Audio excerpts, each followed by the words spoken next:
A porta-estandarte chegou, vem trazendo o lábaro sagrado tribal.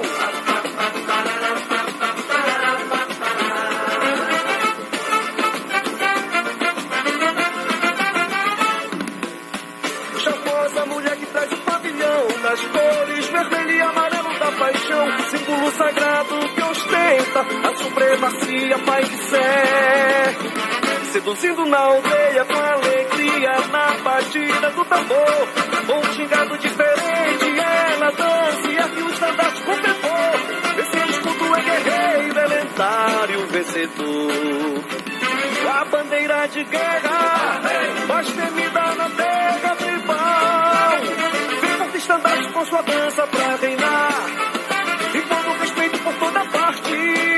Ela é a porta-estandarte, Pai de Sé, dança porta-estandarte, Pai de Sé, a defensora do emblema milenar, índia que punha no ar a bandeira de guerra, insígnia da selva faz pulsar o coração pra valer.